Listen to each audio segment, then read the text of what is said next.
Hey folks, welcome back. First episode of 2015 for Metabolic Stability. This is going to be going on 3 years for us. Super exciting. We're going to stick to format just like we did back in 2014 and go the best of from 2014 in our first episode of 2015. So we've got some really cool stuff lined up, taking from what we think were our best movements, but also one of our best complete series of Metabolic Stability from last year. We're really excited. We've already got a couple months of this planned already going into 2015, so we can't wait to break it down and show it to you. Probably just as a highlight before we really jump into this, we're going to break down a couple popular drills.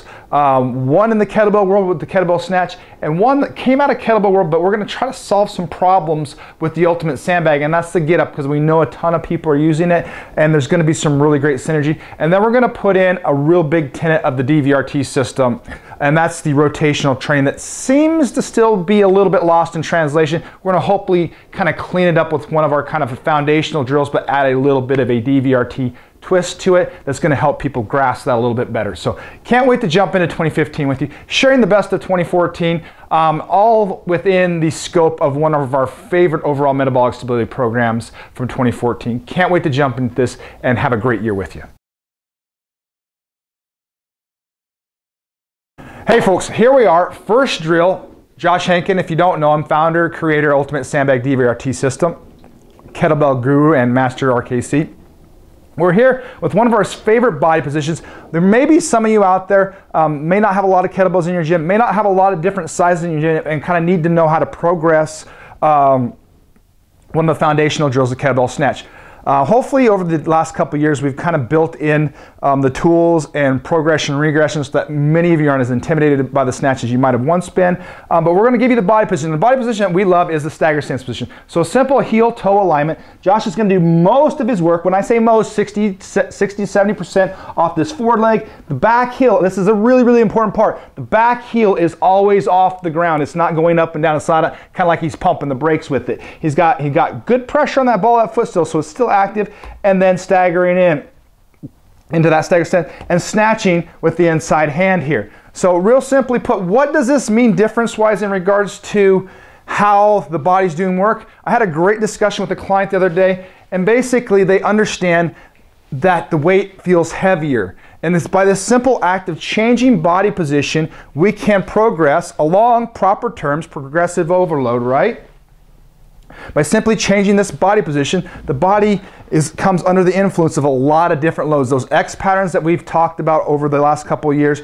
You've got a client, maybe you've only got a bunch of 16 kilo kettlebells, but you've got some clients that are getting pretty strong and progressing pretty rapidly.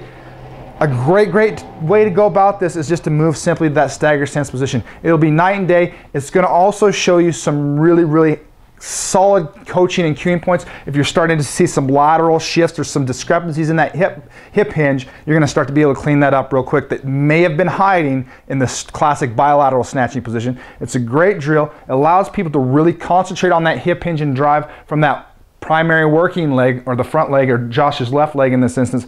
So it's a great tool to get you moving forward down the line. If you have a kind of narrow selection of weight loads, it's a great tool, or it's a great progression tool for you to keep the kind of equipment dominance down and be able to put a lot of people into your classes. So there you have it. Can't wait to show your next two. All right, guys, something we're going to continue on is something Troy mentioned in the opening, which is with the rotational component. I'm still surprised at this point that people still not understanding where rotation comes from. Yes, it comes from the hips, but more importantly, it comes from the ground.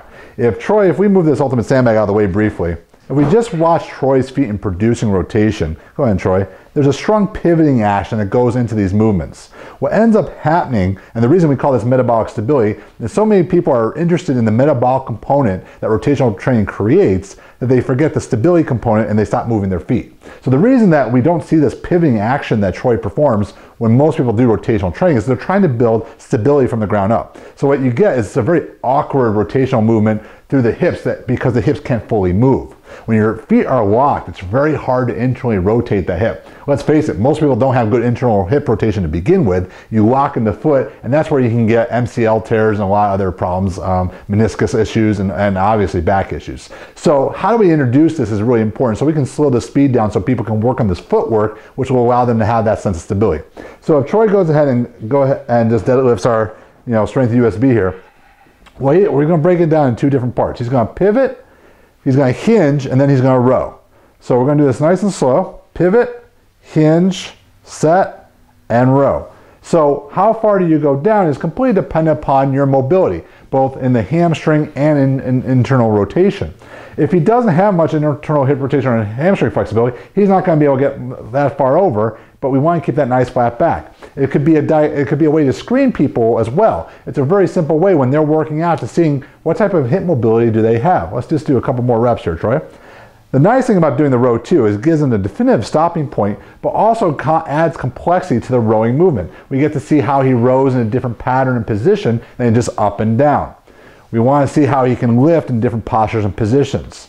We're getting a lot of work on that oblique as well as the hip, so a lot of those kinetic chains get thrown in there. It's making a simple lift actually quite complex in nature. So this is a really valuable exercise because if you can't get in the position to row, you can still at least work the deadlift component and build up in that over time.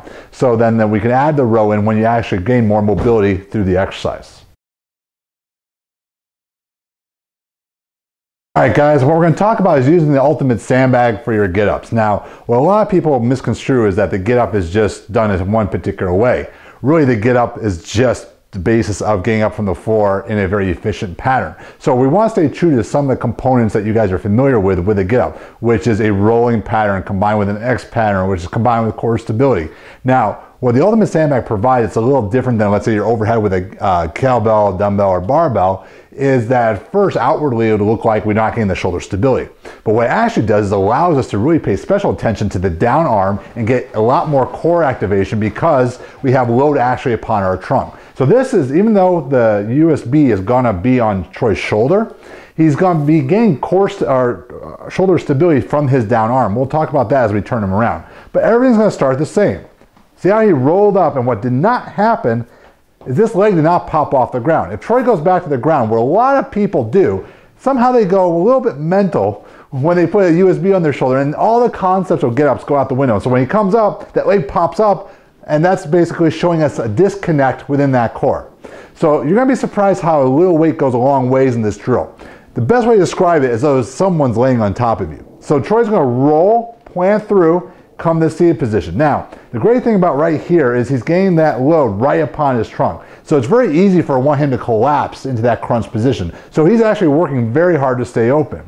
He's going to corkscrew that shoulder, elevate his hips, and slide the leg through, what we call leg threading a little bit, come to a knee, hinge his hips, come back up. Now, at this point, it doesn't look dramatically different from your typical get-up. It shouldn't. A lot of the concepts are similar, but what we're getting is a lot more compression upon his trunk, so he's really fighting that lateral flexion and rotation in his body. So he's going to then just reverse it, come back down, hip hinge, plant, hip through, like so. Now, here's the point that I really want to touch upon as well. At this point, we usually work get-ups from this position because as you can see, the USB is draped over Troy's shoulder. Now, what happens if he goes all the way back down is a logistical issue. Comes back down, and the USB sort of beats him to the ground, and what ends up happening is he's in this awkward position to come back from. So we actually tweak in DVRT to get up a little bit differently. So when he's back up, the way we can add a little progression to this is come back up, Troy. What he's going to do is he's going to now leg thread, shoot the leg across his body into more of a side plank, like so. Now he can bring his knee in, like he would in a normal get up, come up. So having that little bit of extra instability and working on that lateral flexion resistance is very important. Now, if we come back down, Troy, and we'll just spin you around for a moment. Okay, so I want you to see what we're talking about with the shoulder and arm here.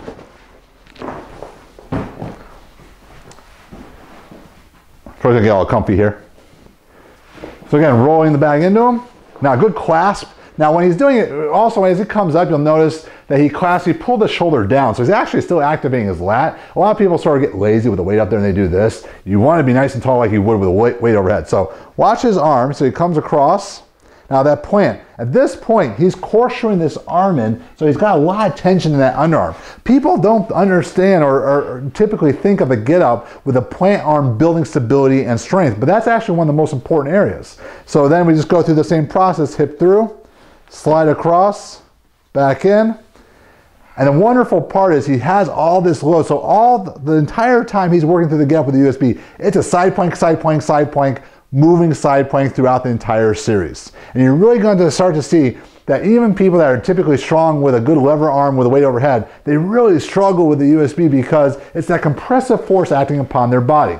We like to go nice and slow. Now what I typically do with our get-ups is I'll program them from anywhere from 3 to 6 repetitions a side. That may sound like a lot, but what I don't like is doing a lot of singles. The reason is I don't think the get up, I think Troy has the same belief, is really a maximal strength lift. It's to develop some of these other qualities.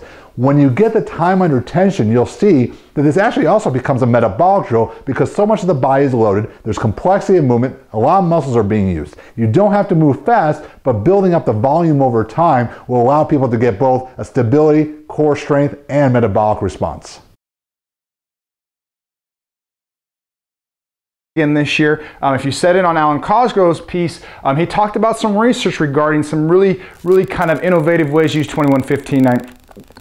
The way me and Josh look at 21-15-9 and the way that we've showed it to you here and the way I'm going to break it down for you in just a second is that we're undulating some complexity and we're starting to kind of break down movements, not just on we can put more load here, more load there, or this should be a high volume movement and this should not. Well, that's a component of it, but we're also looking at some complexity pieces on how to manage fatigue, how to manage movement qualities within the scope of the workout. So our 21-15-9, obviously almost all the drills we've showed you here today are unilateral of nature. So we're going to go 22-16-10, real simply put, right? And we're going to start with that kettlebell movement, that staggered stance kettlebell movement. Remember we talked about you maybe not having as heavy a load, so we can do that a little bit more high volume. It's a high velocity lift, not quite as much time under tension. So you're going to do that for 11 each side on your setup. So 11 left hand, 11 right hand, switching out your lead legs. Should be real clear on that. If you need to kind of freshen up, jump back to that snatch tutorial piece. Then we're going to go to that bent row. To work on a little bit more time under tension. It's not quite as fast of a lift, so we can need to cut some repetitions down out of that, and we're undulating that complexity piece. We can add a little more complexity as our repetitions go down, as you'll see when we get to that shouldered get up. And we're going to go 8 each side on that rotational bent row. And then we finish up by going down that ultimate sandbag, probably the ultimate time under tension and complexity, because that's a big component, so we can kind of scales of justice, if you will, on how to use these things. And we're going to go 5 of those ultimate sandbag get-ups.